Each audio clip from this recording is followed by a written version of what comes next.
Wala akong screen, kaya pwede. Diyan na natin ilagay, ano? O, diba? Kung wala kayong screen, ganyan na lang gawin nyo. Pwede naman. Ayan. Iyan muna natin, ano, para mamaya babalatan natin siya. Ayan. Ano natin, kasi lagyan natin ng etlog.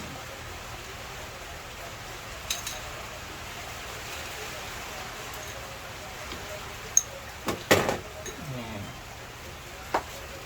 Tapos lalagyan natin yun ng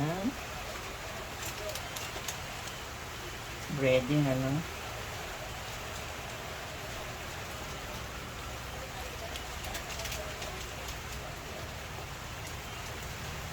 Ayan.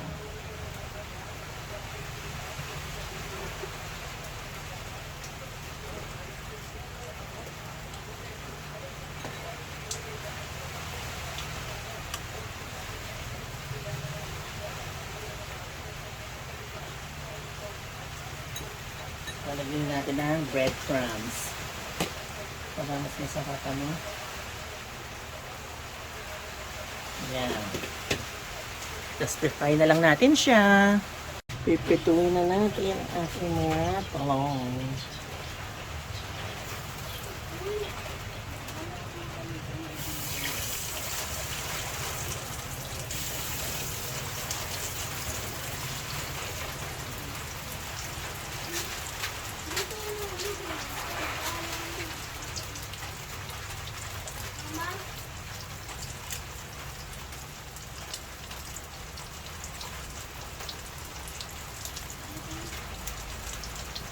Lagyan na natin lahat.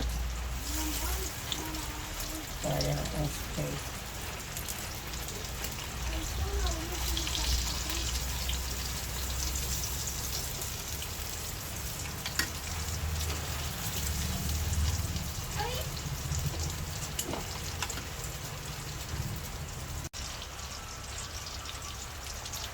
Po, luto na ang ating cordon talong.